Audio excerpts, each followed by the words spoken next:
black waitress shelters a lost old lady in the rain, then her Korean Mafia boss. Sun walks in and changes everything forever. The rain came down like bullets on Los Angeles, turning the streets into rivers and the sky into solid gray. Inside Ruby's 24-hour diner on Crenshaw, Imani Brooks wiped down the counter for the 100th time that shift, watching water cascade down the windows like tears. It was 2 a.m. on a Tuesday, the dead zone when even the usual insomniacs stayed home, and she was alone except for Earl, the cook, singing off-key in the back. That's when she saw her, the old woman standing outside in the rain, completely still, wearing what looked like an expensive silk robe and house slippers. No coat, no umbrella. Just standing there, water streaming down her face, staring at nothing. Jesus Christ, Imani muttered, abandoning her rag and rushing to the door. The cold hit her like a slap as she stepped outside. Ma'am? Ma'am, are you okay? The woman didn't respond, didn't even seem to hear her. Up close, Imani could see she was Korean, maybe 70 years old, with silver hair plastered to her skull and skin so pale it was almost translucent. Her eyes were unfocused, distant, like she was looking at something only she could see. Ma'am, you need to come inside. You're going to freeze out here. Imani gently took the woman's arm, and she came willingly, docile as a child. Inside the diner, under the harsh fluorescent lights, Imani could see the woman was trembling violently, her lips tinged blue. Earl, I need towels and hot coffee. Earl appeared, took one look at the situation, and didn't ask questions. Just grabbed every clean towel from the back and started the coffee brewing. Imani wrapped the old woman in towels, rubbing her arms to generate heat, murmuring soothing words that probably weren't understood but might help anyway. What's your name, honey? Where do you live? Nothing. The woman just stared at Imani with those distant eyes, occasionally shivering so hard her teeth chattered. Okay. Let's just get you warm first. Earl, call 911. She might be hypothermic. No hospitals. The woman's voice was soft, accented but clear. Her hand shot out with surprising strength, gripping Imani's wrist. Please, no hospitals. No police. Ma'am, you were standing in the rain. You're soaking wet. You're not dressed for the weather. I was looking for my garden. I couldn't find it. The woman's eyes suddenly focused on Imani with heartbreaking clarity. I planted roses, white roses, for my husband. But the garden is gone. Everything is gone. Understanding crashed over Imani. She'd seen this before. Her own grandmother before she died, getting confused, wandering off, lost in memories that felt more real than the present. You have Alzheimer's, don't you? Or dementia? I forget things. The woman's grip loosened. Sometimes I don't know where I am, who I am, but I remember the roses, always the roses. Do you remember your address, your phone number? Anyone we can call? The woman shook her head slowly. Your name? Can you tell me your name? Sung Mi Young, I think. Yes, that's right. She said it like she was surprised to remember. My husband is waiting for me. I need to go home. We'll get you home, Mrs. Sung, I promise. But first, let's get you out of these wet clothes. Imani glanced at Earl. Call off the ambulance. I'll handle this. Earl raised an eyebrow. You sure? She needs medical attention. She needs to not be terrified. Trust me. Imani had seen how her grandmother reacted to hospitals. The fear, the confusion, the way medical staff treated elderly dementia patients like problems to be managed rather than people to be helped. I've got this. She took Mrs. Sung to the diner's small bathroom, helped her out of the wet robe, expensive silk, Imani noted, with hand-embroidered flowers, and wrapped her in Imani's own spare clothes from her gym bag. Sweatpants and a hoodie that were way too big, but at least they were dry and warm. You're very kind, Mrs. Sung said suddenly, looking at Imani with clear eyes. Like my son, he's kind too, strong, takes care of everyone. What's your son's name? Can we call him Tai Taiwan? Yes, Kang Taiwan. Mrs. Sung's face lit up. He'll be worried. He's always worried about me. Do you know his phone number? But the clarity was already fading from Mrs. Sung's eyes, replaced by that distant confusion. She shook her head, tears forming. It's okay. We'll find him. Don't worry. Amani got Mrs. Sung settled in the most comfortable booth, wrapped in blankets, with hot soup and coffee. She ate slowly, mechanically, while Imani searched her phone for any Korean community centers, police reports of missing persons, anything that might help identify this woman's family.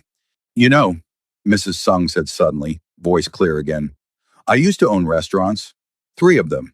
Did all the cooking myself in the beginning. My husband said I made the best kimchi jjigae in Los Angeles. Yeah? What happened to the restaurants? My son has them now. He has everything now. I gave it all to him when I got sick. Didn't want to burden him with taking care of me and the businesses. Her expression turned sad. But I think maybe I am a burden anyway. I see it in his eyes, the worry, the fear. I'm sure he doesn't see you as a burden, Mrs. Sung. You don't know that. You don't know him. But there was no accusation in her voice, just resignation. He's a good son, better than I deserve. He should have his own family by now. Wife, children. But instead, he takes care of his confused old mother, who can't remember her own address. Imani's heart ached. She'd had these exact conversations with her grandmother before she passed. The guilt, the self-awareness that came and went, the terrible knowledge that you were forgetting yourself piece by piece. Mrs. Sung, your son loves you. That's not a burden. That's family. They sat together in the quiet diner, rain still pouring outside, while Imani tried every possible way to track down Kang Tae-won. She called Korean community organizations, left messages with elder care facilities, even tried social media. But at 3 a.m., everything was closed, no one answered, and her searches came up empty. You should go home, Mrs. Sung said suddenly. Your shift must be over. You have your own life. My shift ended an hour ago, but I'm not leaving you alone. Imani squeezed the old woman's hand. We'll figure this out together. Why? Mrs. Sung's eyes were sharp again, focused. You don't know me. I'm just a confused old woman who wandered into your diner. Why do you care? Imani took a breath, memories flooding back. Because when I was 16, my grandmother had dementia. One night she wandered out of our apartment. We found her 6 hours later, 3 miles away, trying to get into a house that used to be hers 30 years ago. She was crying, confused, terrified. Imani's voice caught. The people who lived there had called the police instead of helping her. They treated her like a criminal, like she was dangerous instead of just lost. What happened to her? She died 2 years later, but that night broke something in her. She never fully recovered from the fear and humiliation. Imani met Mrs. Sung's eyes.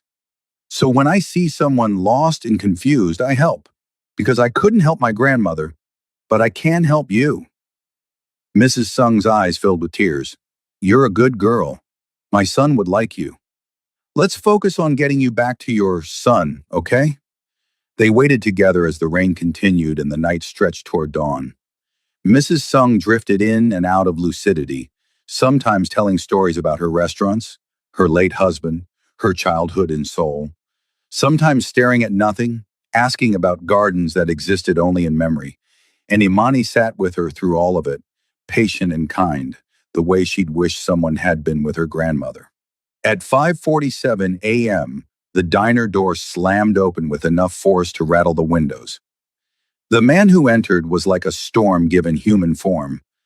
Tall, broad-shouldered, in an expensive suit despite the early hour, with features that were sharp and severe, and absolutely striking. His dark eyes swept the diner with predatory intensity, landing on Mrs. Sung, and something in his expression cracked. Iyama! His voice was rough, breaking on the word. He was across the diner in 3 strides, dropping to his knees beside the booth, hands reaching for Mrs. Sung with desperate gentleness. "Iyama, thank God.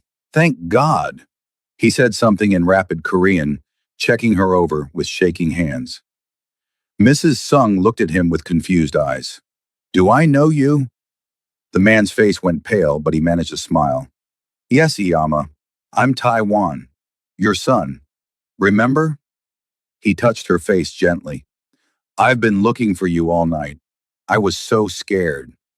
Recognition slowly dawned in Mrs. Sung's eyes. "Taiwan, my baby. You're so tall now. When did you get so tall?" "A long time ago, Yama." His voice was thick with emotion. He pulled her into a hug, and Imani saw his shoulders shake with what might have been silent sobs. Over Mrs. Sung's shoulder, his eyes found Imani's. "Thank you. Whoever you are, whatever you did, thank you." "I just gave her somewhere warm to wait," Imani said softly. "She's okay. Cold and confused, but okay." Kang Tae-wan gently released his mother, then stood to face Imani fully.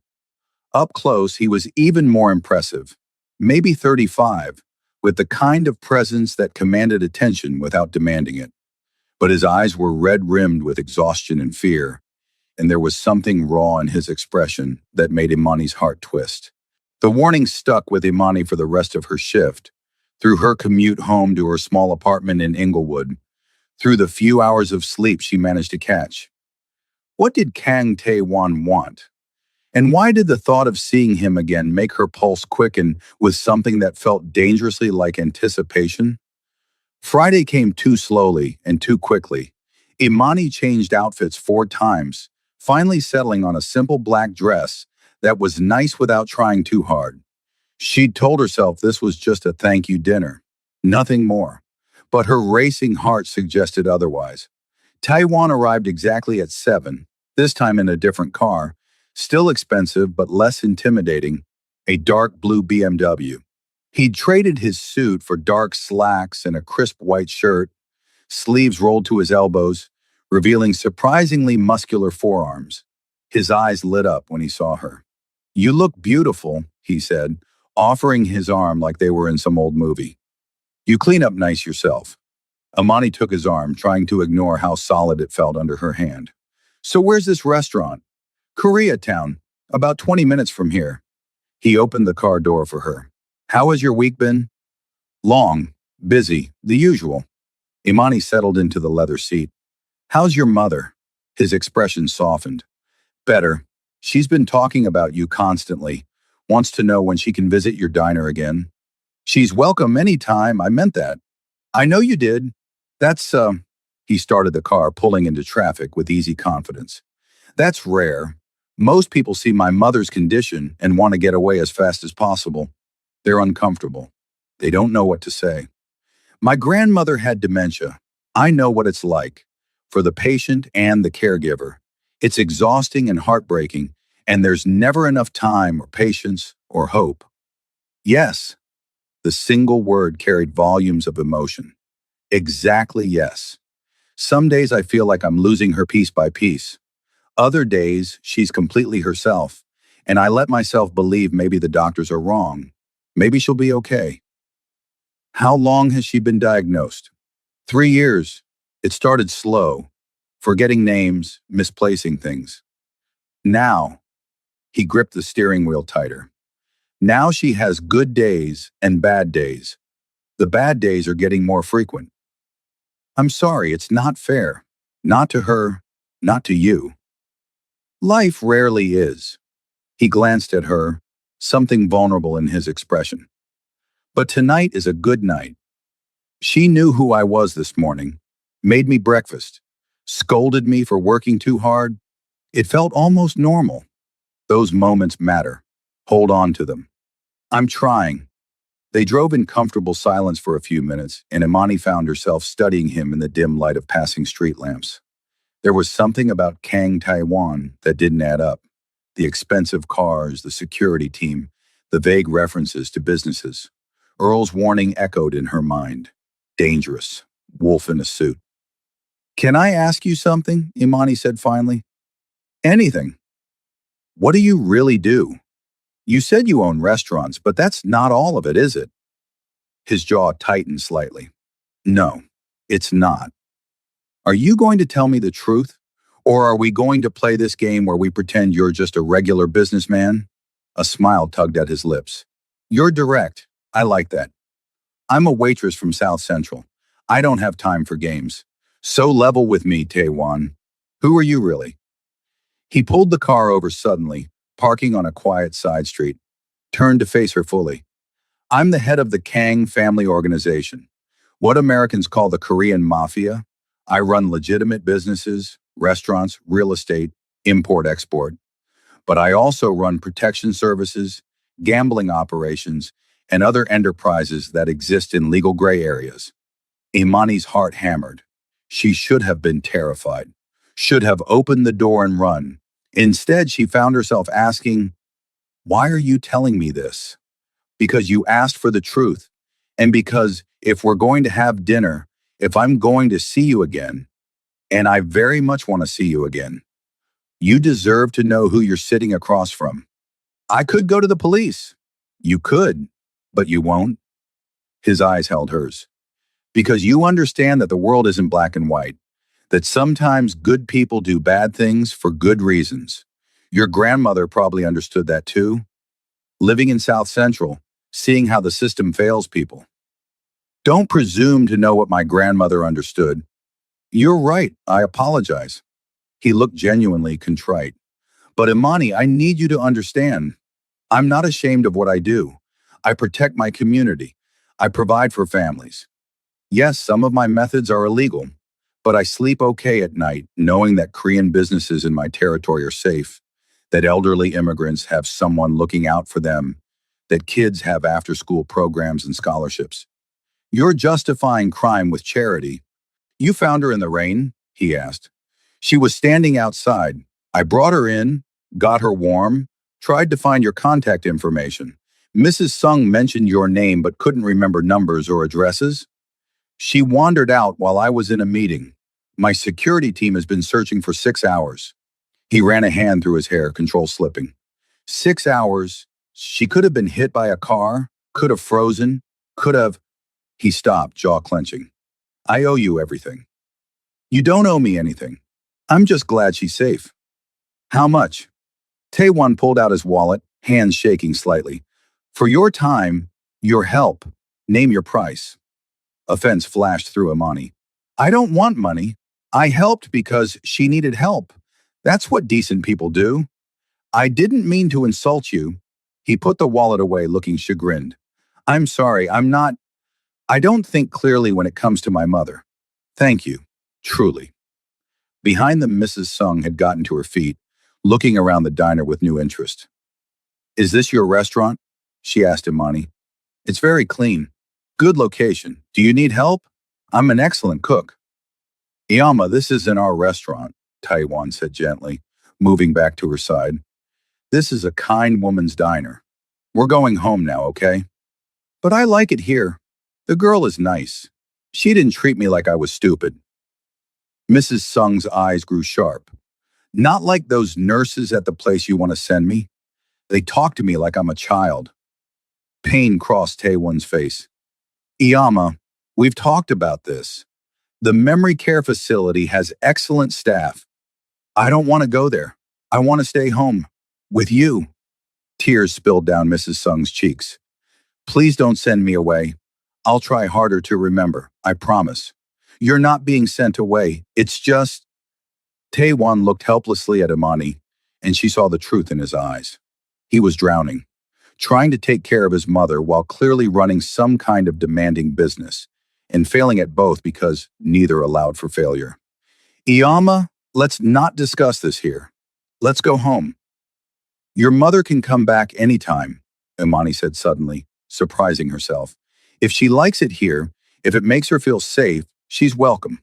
We open at 6 a.m. every day.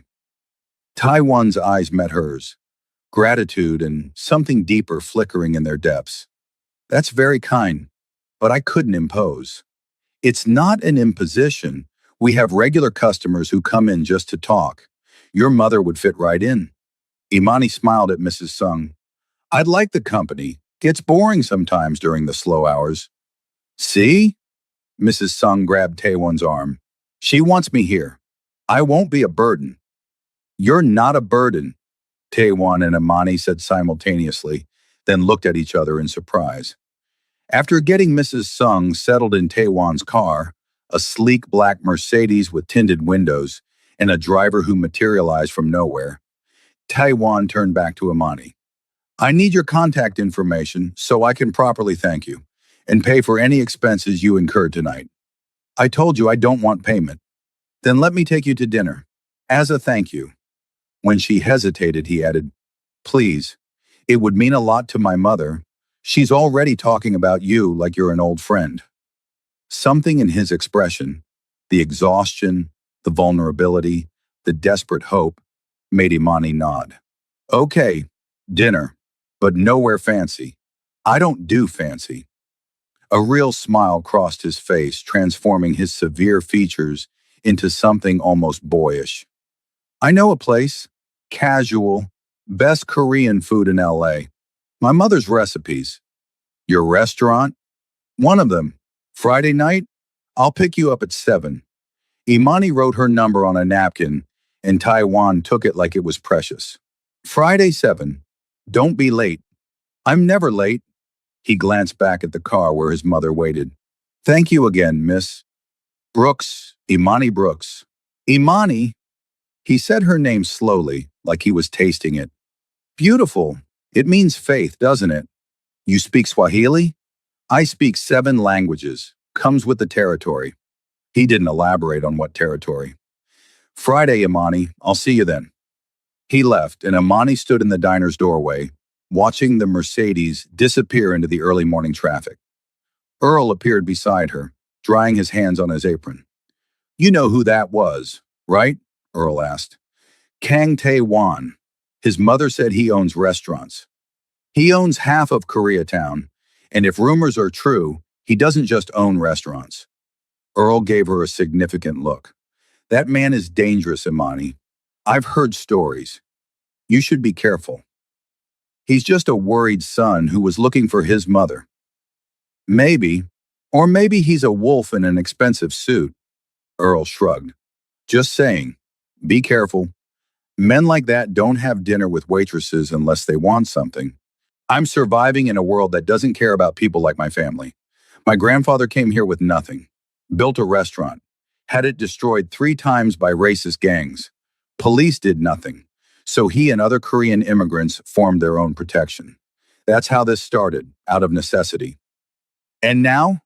Now it's bigger than protection. Now it's power and money and all the corruptions that come with both. He ran a hand through his hair.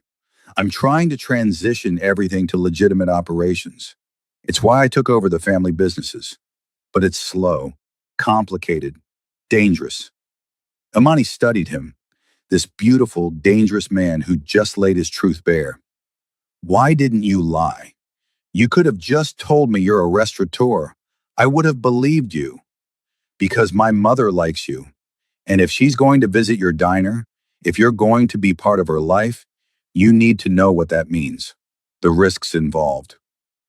Risks like people coming after me to get to you. It's possible, not likely, I keep my family separated from business, but possible. His expression turned fierce. Though I'd burn anyone to ash who tried to hurt you, the possessive declaration should have frightened her. Instead, heat pooled in Imani's stomach. We just met. You don't even know me. I know you risked yourself for a confused old woman in the rain. I know you're brave and kind and direct. I know you make my mother smile, which is rare these days. He leaned closer. And I know that since Tuesday morning, I haven't been able to stop thinking about you. Tae-won, tell me you haven't thought about me too. Tell me this doesn't feel like something significant. And I'll take you home right now. Thank you for helping my mother and never bother you again. Imani should have said exactly that. Should have protected herself. Instead, the truth tumbled out. I can't tell you that because I have been thinking about you constantly. which is insane because you're a criminal and I'm a waitress, and this makes no sense. The best things rarely make sense. Taewon's smile was brilliant. So, still want dinner? Yes. But Taewon, I need you to understand something too. I don't do casual. I don't do games. If we're doing this, whatever this is, you're all in or you're out. I won't be some mistress you visit between business deals. I wouldn't insult you by suggesting otherwise. He cupped her face gently, thumb brushing her cheek. I want to know everything about you, Imani Brooks. Want to hear your stories, your dreams, your fears. Want to introduce you to my mother properly. Want to see where this goes. Even though it's complicated, especially because it's complicated, the simple things never changed anyone's life. He kissed her then, soft and careful and absolutely perfect. And Imani, who'd sworn off men after her last disaster of a relationship, found herself kissing him back with enthusiasm that surprised them both. The restaurant was small and intimate, tucked away on a Koreatown side street with no sign, just a red door. Inside was warm and fragrant, filled with the smells of garlic and gochugaru and something sweet. An elderly Korean man greeted Taewon with a deep bow and rapid Korean, then led them to a private room in the back. This was my parents' first restaurant, Taewon explained as they settled on cushions at a low table. My father died when I was 12. Heart attack. My mother kept this place running while raising me and my sister. It's where I learned that work is honor, that feeding people is sacred. You have a sister? Had, Ji Yoon. She died 7 years ago. Car accident. Pain flickered across his face. She was going to be a doctor. Brilliant. Kind. Everything good in our family. I'm sorry, that's devastating. It was. Still is. My mother never really recovered. The dementia started not long after. Doctors say there's no connection, but I think grief broke something in her brain that couldn't heal. Imani reached across the table, taking his hand. You've lost so much. So have you. Your grandmother. Your parents weren't around, you said. What happened there? My mother had me at 16. Couldn't handle a baby. Left me with my grandmother and disappeared. I've seen her maybe 5 times in my whole life. Imani shrugged, old pain resurfacing. My father wasn't even in the picture. Just some guy whose name I don't know. That must have been hard. My grandmother was enough. She loved me fiercely. Worked 2 jobs to give me opportunities. Made sure I graduated high school. Got me enrolled in community college. Imani's voice softened with memory. She died right before I could finish my degree. Heart failure. I had to drop out to pay for the funeral. What were you studying? Social work. Wanted to help kids like me. Kids from broken homes who needed someone to believe in them. She smiled sadly. Instead, I'm slinging coffee at Ruby's. It's not too late. You could go back to school.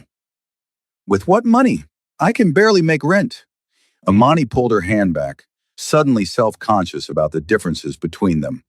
Sorry, I shouldn't complain about money to someone who probably spends more on a suit than I make in 6 months. Don't apologize for your reality, and for the record, I could help with school. Pay your tuition, cover your expenses. No. The word came out sharper than intended. I'm not some charity case. I don't need rescuing. I wasn't suggesting you did. I was offering to invest in someone with potential. He leaned forward. Imani, I fund scholarships for dozens of kids every year. Why not you? Why not someone who could actually make a difference in people's lives? Because I don't want to owe you. Don't want to be in your debt. You wouldn't be, but I respect your pride. He signaled to a server, and food began arriving. Let's not talk about money. Let's just enjoy the meal. The food was extraordinary, dish after dish of perfectly prepared Korean cuisine. Taiwan explained each one, teaching Imani how to eat them properly, laughing when she struggled with the spicier items. The conversation flowed easily, moving from food to music, to books to dreams. If you could do anything, Taewon asked, money no object, What would your perfect life look like? Imani thought about it, really thought. I'd have my degree, run a community center for at-risk youth, provide meals, tutoring, mentorship, a safe space where kids could just be kids without worrying about gang violence or poverty or all the shit that makes growing up hard. She smiled, embarrassed by her passion. I know it sounds naive. It sounds beautiful and important. His eyes were warm. You should do it. Right, I'll just manifest $1 million in a building. Or you could let me help, not as charity, as partners. When she started to protest, he held up a hand. Hear me out. I've been looking for legitimate community investments, ways to give back that aren't just throwing money at problems. You have the vision and the passion. I have the resources. We could build something real together. Taiwan, think about it. You don't have to decide now. Just think about it. The rest of dinner passed in a blur of laughter and stories and growing connection. By the time Taiwan drove her home, Imani felt like she'd known him for years instead of days. He walked her to her door and, under the flickering porch light, pulled her close. Can I see you again? He asked. Yes, definitely yes. Tomorrow? I'd like you to have dinner with me and my mother. Properly. Let her get to know the woman who's been occupying my every thought. That's fast. I'm 36 years old. I don't have time to waste on games. I know what I want. His eyes held hers. The question is, do you? Imani took a breath, standing on the edge of something terrifying and exhilarating. I want to find out. He kissed her again, deeper this time, and Imani felt herself falling into something that couldn't possibly end well, but felt too good to resist. Saturday dinner at the Kang family home was nothing like Imani expected. She'd imagined some massive mansion, all intimidating and cold. Instead, Taewan pulled up to a beautiful but modest two-story house in a quiet Koreatown neighborhood, with a garden full of roses in front. The white roses, Imani realized, the ones your mother talks about. She planted them for my father after he died, tends them herself on her good days. Taiwan took Imani's hand as they walked to the door. Warning, my mother's in a very good mood today, which means she's going to interrogate you about your intentions toward her son. Shouldn't it be the other way around? You clearly don't know Korean mothers. Mrs. Sung met them at the door, and the transformation from the confused woman in the rain was startling. She was dressed beautifully, hair styled, eyes bright and clear. Imani, you came. She pulled Imani into a hug that smelled like ginger and roses. Come in, come in. I made too much food. Taiwan doesn't eat enough. Maybe you'll help me force feed him. The house was warm and lived in, filled with photos of family and friends, shelves of books in Korean and English, comfortable furniture that invited sitting. Mrs. Sung led them to a dining room where the table was absolutely covered in food. Iyama, this is too much, Taewan protested. Nonsense. We have a guest, a very special guest who saved my life. Mrs. Sung sat Imani down with ceremony, then started serving her with enthusiasm. Eat, eat, you're too thin. All you young people always dieting. Food is love. You have to accept love. They ate family style, passing dishes, sharing stories.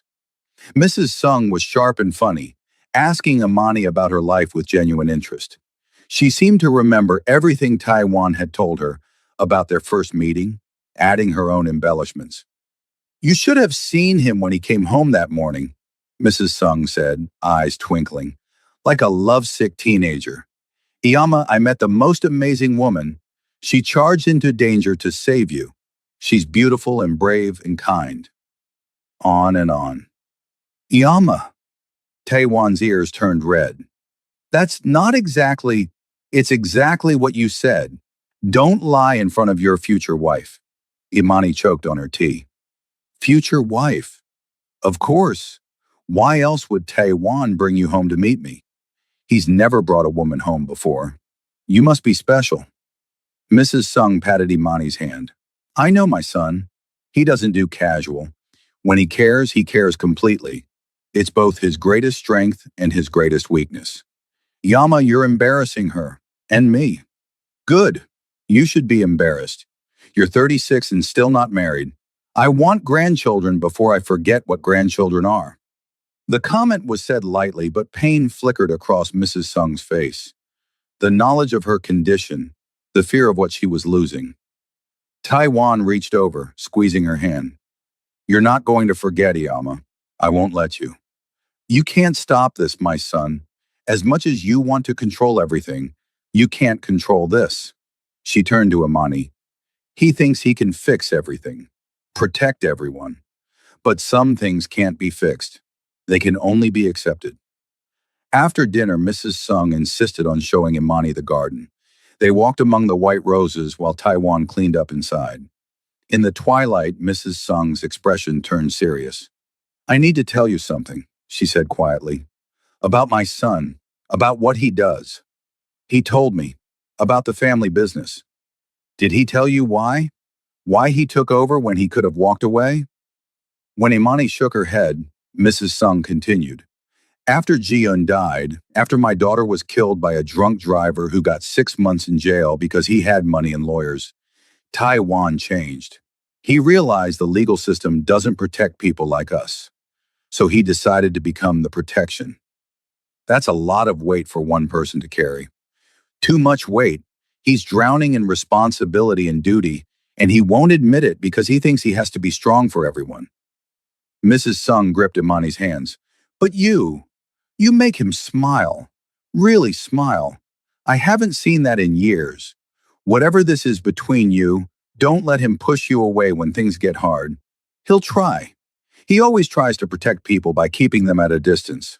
Mrs. Sung, we just met. This might not be.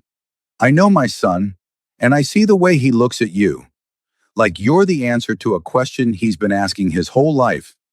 Her eyes were fierce despite her condition. Promise me you'll give him a real chance. Promise me you won't run when you see the darkness in his world. I promise I'll try. Mrs. Sung smiled, then her expression shifted, confusion clouding her eyes. I'm sorry, dear. Do you know where the bathroom is? I seem to have forgotten. The shift was heartbreaking, from clarity to confusion in seconds. Imani gently guided her back inside, where Taiwan saw immediately what had happened. He took over with practiced ease, patient and kind as he helped his mother remember where she was, who they were. Later, after Mrs. Sung had gone to bed, Taiwan drove Imani home in heavy silence. I'm sorry you had to see that, he said finally. Don't apologize. I understand what it's like. Some days I think I can't do this anymore. Can't watch her disappear piece by piece. Can't handle one more moment of her not knowing who I am. His voice cracked. Then I feel guilty for being selfish, for thinking about my pain when she's the one actually suffering. Imani reached over, taking his hand. You're allowed to feel overwhelmed. You're allowed to be tired. That doesn't make you selfish. I have to put her in memory care soon. The wandering is getting worse. What if next time nobody helps her? What if next time she ends up hurt or worse? So you keep her safe. That's what love looks like sometimes. Doing the hard thing because it's right, even when it breaks your heart. He pulled over again. Seemed to be a habit of his. Stopping when emotions got too big for driving. Turned to face her with raw vulnerability in his eyes. Come with me when I tour facilities. Help me choose the right place. I trust your judgment. Taiwan, that's huge. That's family-level involvement. We've been on 2 dates. I know, but my mother loves you already. And he cupped her face gently. I'm falling for you, Imani. Faster than makes sense. Deeper than is wise. And I want you there for the big things, because I think you might be the biggest thing that's ever happened to me. Terror and exhilaration warred in Imani's chest. This was too fast, too intense, too everything. But when she looked in his eyes, she saw something real, something worth the risk. Okay, I'll help you find a place for your mother. But Taiwan, you need to understand, I'm not going anywhere. Whatever happens, whatever we face, I'm choosing to stay. So stop trying to protect me from your life. I don't deserve you. Probably not. But you've got me anyway. They kissed in his car like teenagers, and Imani felt herself falling impossibly, irrevocably in love with this beautiful, burdened, dangerous man who'd crashed into her life over his lost mother. The next 3 months were a blur of intensity. Imani and Taiwan fell into each other completely. Dates several times a week, long phone calls, texts that turned into essays. He introduced her to his world gradually, carefully. The restaurants first, then the real estate holdings, then finally the shadow operations he was working to make legitimate. Imani visited Mrs. Sung often, sometimes with Taiwan, sometimes alone. They'd sit in the garden, Mrs. Sung teaching her about roses on good days, Imani reading to her on bad ones. The old woman became like family, filling a grandmother-shaped hole in Imani's heart. Together, she and Taiwan toured memory care facilities. Imani helped evaluate them with her social work background, looking past the marketing to see how staff actually treated residents. They finally found one that felt right, small, with Korean-speaking staff, where residents were treated with dignity even on their worst days. Moving Mrs. Sung in was agonizing. She had a good day, which made it worse. She understood what was happening, why it was necessary, but that didn't make it hurt less. "You're not abandoning me?" she asked Taiwan, tears streaming down her face. "Never. I'll visit every day. Imani will visit too. You're not alone, Yama. You'll never be alone."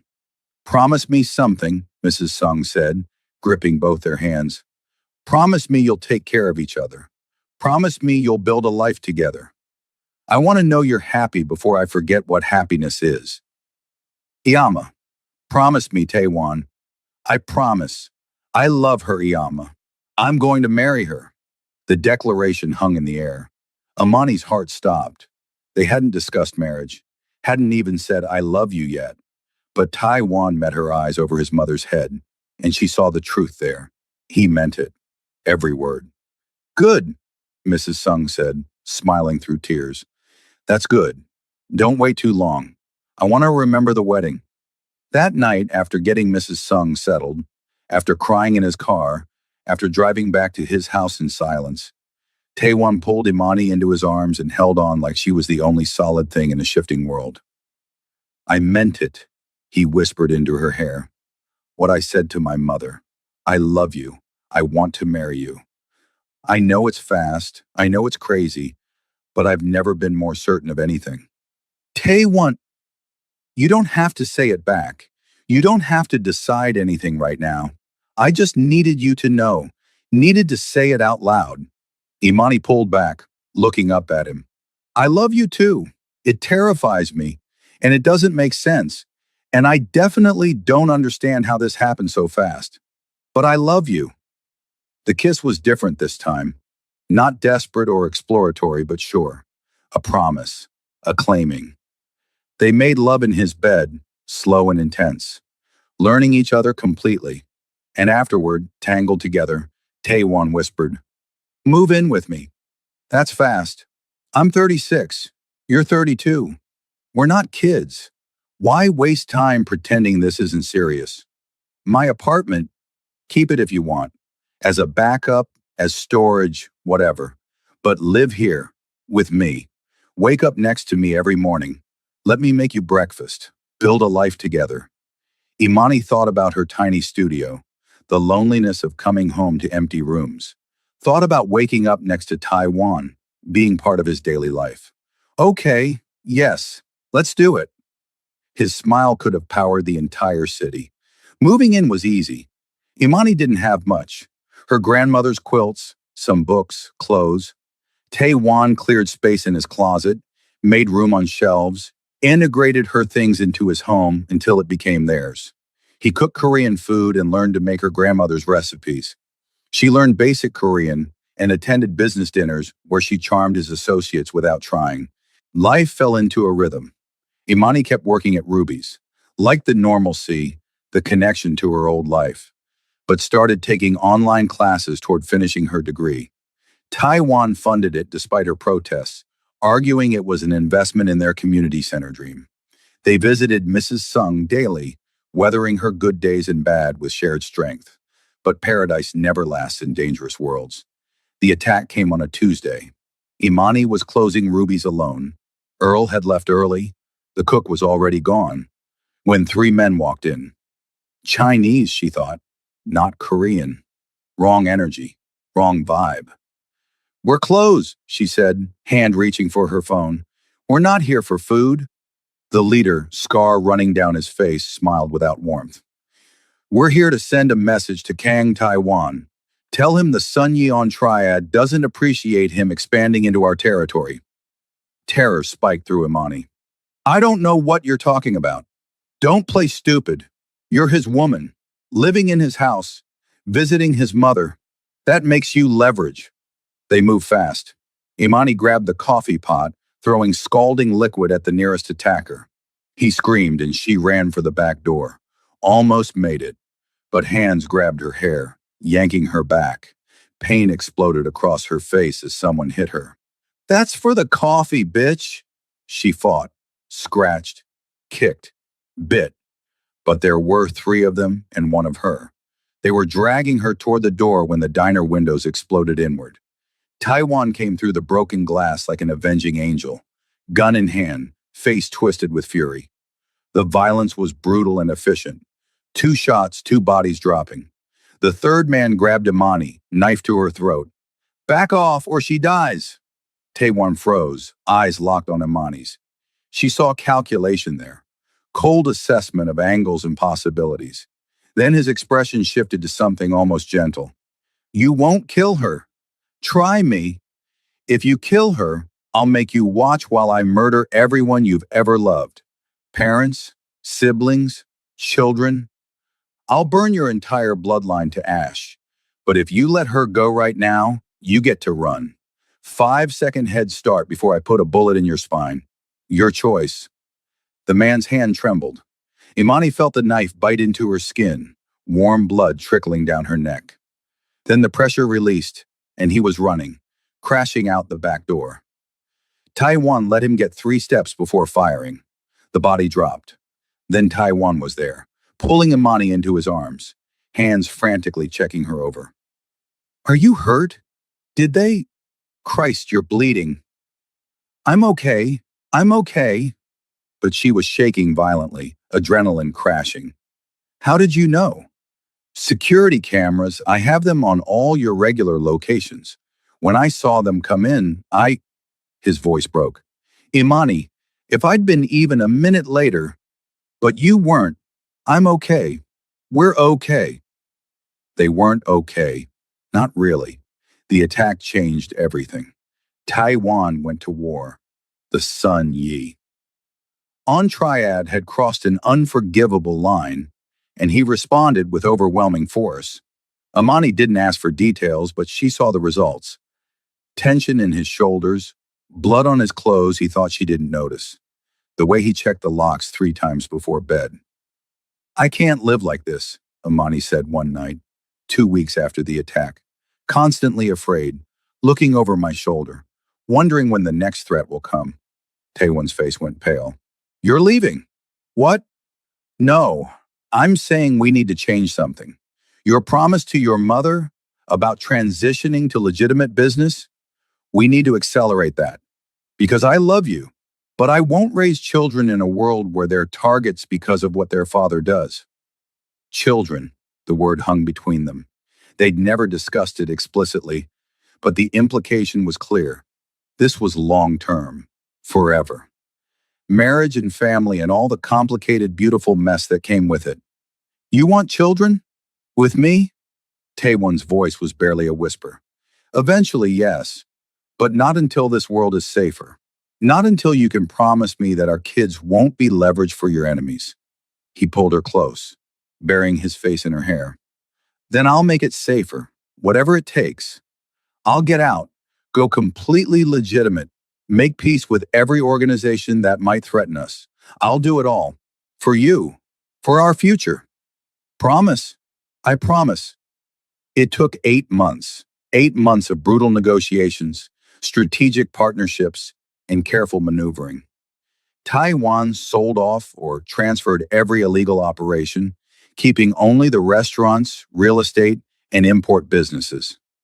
He brokered peace treaties with rival organizations, using a combination of diplomacy and strategic intimidation. Some of his old allies felt betrayed. Some of his enemies thought he was weak, but Taiwan didn't care. He was building something new, a legitimate empire that honored his grandfather's original vision without the violence that had corrupted it. Through it all, Imani was by his side.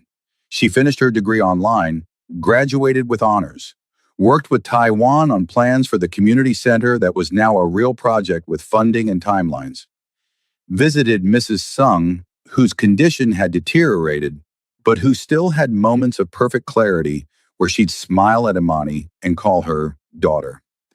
On a Saturday morning in June, Taiwan woke Imani early. Get dressed, something casual. We're going somewhere. Where? You'll see. He drove them to South Central, to a street Imani knew well, had walked down hundreds of times growing up. And there, on a corner lot that had been vacant for years, stood a building. New construction, nearly finished, with a sign out front. Brooks Kang Community Center. Imani's hands flew to her mouth. You didn't. I did. Well, we did. It's in both our names. Fully funded for the first 10 years. Ready to open next month if you approve the final designs. He led her inside and Imani saw her dream made real. A commercial kitchen for cooking classes, computer labs, tutoring spaces, a gym, offices for counselors and social workers, everything she'd ever imagined and more. In what would be the main community room, Taewon turned to face her, dropped to one knee, pulled out a ring that caught the morning light, a sapphire surrounded by diamonds, the color of her grandmother's favorite dress. Imani Brooks, you charged into my life through a rainstorm and changed everything. You saved my mother. You saved me. You made me believe I could be more than my father's legacy, more than the violence and darkness I was born into. His voice was thick with emotion. Will you marry me? Build this center together, raise children together, grow old together? Say yes. Imani was crying too hard to speak. She nodded frantically, then managed, Yes, yes, you impossible, wonderful man. Yes. He slipped the ring on her finger, then stood and kissed her with all the passion and promise of their future. Outside, the South Central morning woke up around them. Car horns, voices, the pulse of a neighborhood that would soon have a safe space for its children. Their space, their dream. The wedding was 6 months later, small and intimate. Mrs. Sung was there, having one of her best days in months. She cried through the ceremony, clutching the hand of her nurse, whispering, My son is happy. Finally, my boy is happy. They were married in the community center's main room, surrounded by the people they'd helped, kids from their programs, families they'd supported, friends from both their worlds. Imani wore her grandmother's pearls and a dress the color of roses. Taiwan wore a traditional Korean hanbok under his suit jacket, honoring both their cultures. You make me believe in second chances, Taiwan said in his vows, in the possibility that broken things can be made whole. You're my light in every darkness, my home in every storm. I promise to love you with everything I am, for as long as I breathe. You make me believe that love doesn't have to make sense to be real, Imani responded, that sometimes the most unlikely partnerships create the most beautiful futures. I promise to stand by you in every challenge, celebrate with you in every victory, and build with you the life we both deserve. They kissed as husband and wife, and the room erupted in cheers. Mrs. Sung stood, raising her glass with shaking hands. To my son and his beautiful wife. May you have many years, many children, and may you never forget that love is the only thing that matters. It was the last time she'd speak so clearly. Within a month, Mrs. Sung's condition would deteriorate rapidly, but that day at their wedding, she was present and whole and radiating joy, and Imani would hold that memory forever. The image of Taiwan's mother, surrounded by white roses from her garden, blessing the unlikely union that had saved them all. 3 years later, Imani stood in the community center's garden. They'd added one filled with white roses and sunflowers, watching her daughter toddle after butterflies. Jian Sung Kang, named for Taewan's sister, had her father's eyes and her mother's smile and enough personality for 3 children. There you are. Taiwan appeared, carrying their second daughter, 6-month-old Maya Imani Kang, named for her maternal grandmother's favorite singer. Jion, come here. Lunchtime. Their oldest ran to him, chattering in a mix of English and Korean about the butterflies and flowers and all the wonders of her 3-year-old world. Taiwan scooped her up with one arm, balancing both daughters with the ease of practice. Your mother called, he told Imani. She's having a good morning, wants to see the girls. They visited Mrs. Sung every day, even though she rarely knew who they were anymore. But sometimes when she held the babies, clarity would flicker in her eyes. She'd smile and whisper, grandchildren, my grandchildren. And in those moments, everything they'd fought for felt worth it. I need to tell you something, Taiwan said as they walked to the car. I got an offer today. A big development company wants to buy the community center, expand it into a whole network across LA. We'd maintain control, but they'd provide unlimited funding. What did you tell them? That I'd discuss it with my wife and partner. He shifted Maya to his other arm. Because we built this together. It's not my decision alone. Imani looked back at the building that had started as a dream in a diner conversation. Now it served 300 kids a week, provided meals, tutoring, mentorship, hope, and there were so many more children who needed the same. Let's do it. Let's expand. Change as many lives as we can. You're sure? It'll be a lot of work. We've handled harder things. We can handle this. She took his hand. Besides, I like building things with you. It's kind of our thing. They loaded the girls into the car, a sensible SUV now, so different from the sleek Mercedes he'd driven when they first met. Drove to the memory care facility where Mrs. Sung spent her days lost in gardens that existed only in her mind. But when they placed baby Maya in her arms, something in Mrs. Sung's face softened. Beautiful, she whispered. So beautiful. Like roses. She's your granddaughter, Iyama, Taiwan said gently. Maya. And this is Ji-eun. He placed their oldest beside his mother. Your grandchildren. Grandchildren. Mrs. Sung repeated the word like a prayer, then surprisingly looked directly at Imani. You're the girl from the rain, the one who helped me. Yes, I'm Imani, your daughter-in-law. You made my son smile again, gave him a future when he'd stopped believing in futures. Tears rolled down Mrs. Sung's cheeks. Thank you. Thank you for loving him when he needed it most. He saved me too, Imani whispered. We saved each other. They sat together in Mrs. Sung's room, Taiwan, Imani, and their daughters, while the old woman held the babies and sang Korean lullabies she remembered from decades ago. And Imani thought about that rainy night 4 years ago, about a confused old woman standing in the storm, about the choice to help instead of ignoring. One act of kindness had changed everything, had brought her a husband who loved her fiercely, daughters who filled her days with joy, a purpose that gave her life meaning, a family that had formed in the most unlikely way. What are you thinking about? Taiwan asked softly, watching his mother doze off with Maya still in her arms. That I almost walked past her that night. Almost ignored her because I was tired and wanted to go home. How different everything would be if I had. But you didn't, because you're you, because helping people is who you are at your core. And you came looking for her. Desperate and terrified and vulnerable in a way that let me see the real you underneath the Mafia boss exterior. Fate, Taewon said. Has to be fate. How else do you explain it? My mother wandering into your diner, out of all the places in LA. You being exactly the person I needed to meet at exactly the right moment. Maybe, or maybe it's just love. Finding us in the rain and the darkness and the impossible circumstances. proving that sometimes the best relationships come from the most unexpected moments. He kissed her softly, carefully, so as not to wake the sleeping baby. I love you, Imani Kang.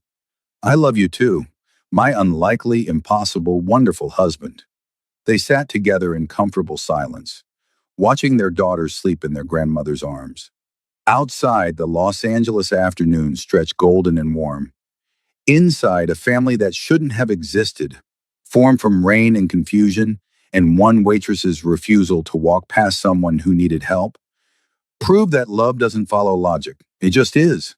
And sometimes that's more than enough. Sometimes that's everything.